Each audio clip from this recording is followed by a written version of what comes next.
Okay, I'm going to do another Boomer nostalgia video. Now, I don't remember the original inspiration for this. It may have been something Dr. Andrew O'Connor said. I'm not sure, but somewhere. But a baby boomer is anyone born between about 50 or about 46 and about the late 60s. I'm somewhere in the middle there. But I'm of the boomer generation. But and as later, there's like a Pepsi generation and the Generation X and millennials and stuff. You can go on Wikipedia to get the exact dates for who is in what generation.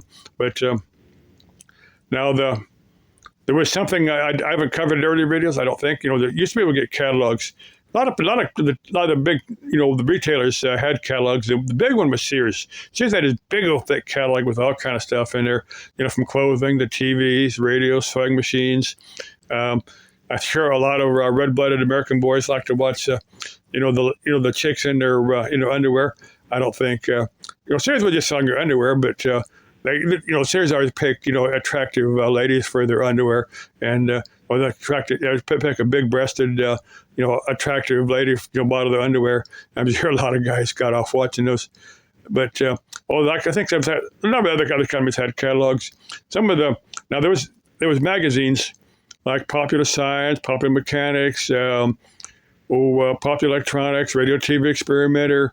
There was a whole bunch of these magazines dedicated to different science or automotive or electronics, and most of these would have cards that you could tear out, and most of them were to get another catalog from somebody that sold electronic parts. Because Radio Shack was a big one. Heathkit was a big one.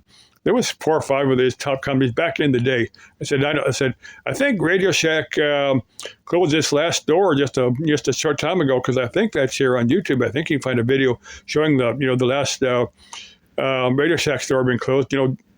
Later in their life, they were selling smartphones, but Radio Shack started out selling electronic projects.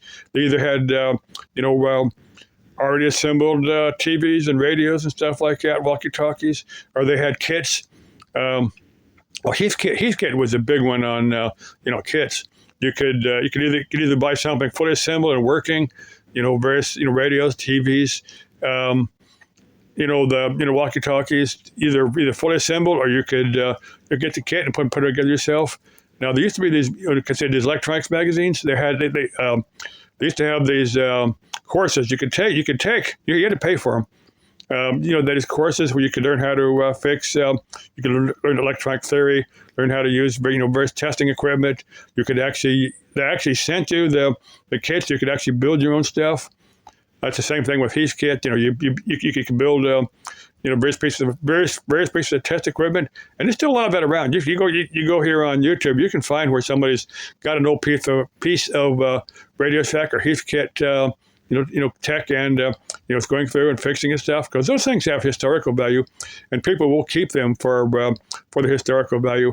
Now, one company that surprised me, they were back around in the early 70s, because I bought some stuff from them, but I had to go through their catalogs, but they're still around. It's Fair Radio Sales in Lima, Ohio, and they were here on the internet a couple of years ago. I think they're still in business, but what they did, they sold other stuff was like military surplus, like from World War II. Of course, there's not too much of that around anymore, because that's mostly been sold by now. But they may have a little bit newer stuff in there.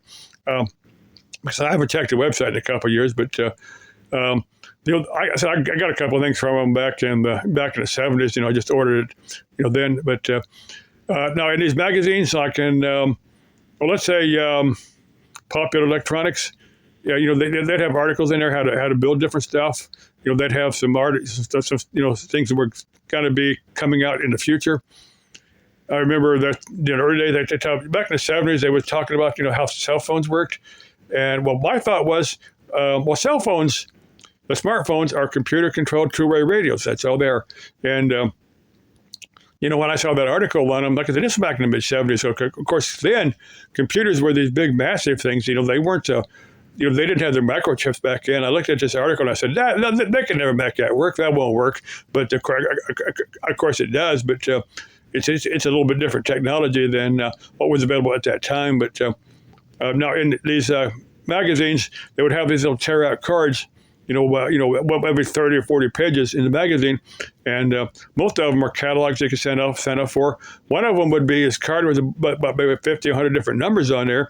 You circle they'd give you like maybe a dozen numbers you could circle off, and it'd either be for a catalog from somebody, or it would be for a piece of information that was in reference to one of their articles in there, and those were kind of cool. This is going to cover a few more things. Let me get the trading stamps, like green stamps and gold bond stamps. There may be a few of us old timers that remember stamps. Now, I'd say you go to a grocery store that offers stamps. Now, there's going to be a lot of people that have no idea what I'm talking about, but you get something, and they would give you. It was based upon your purchase. Let's say you bought $20 worth of stuff, but back in the day, $20 would get you a lot of groceries.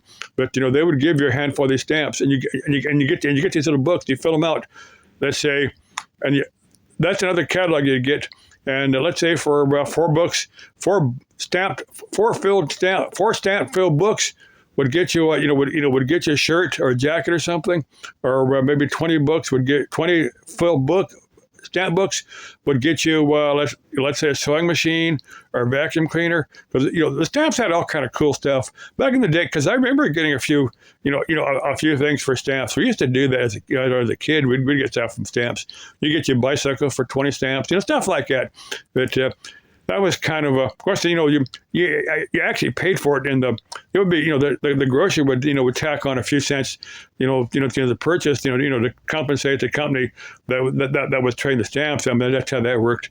But stuff doesn't have you're not paying extra at the grocery to buy the stamps and then get the money back later.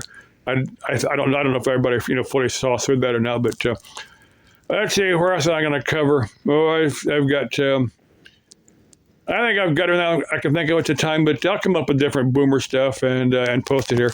It is, like I said, there's going to be a few people that were just babies at that time. And there's going to be people that weren't around when this is going on. Okay, love you. Bye-bye.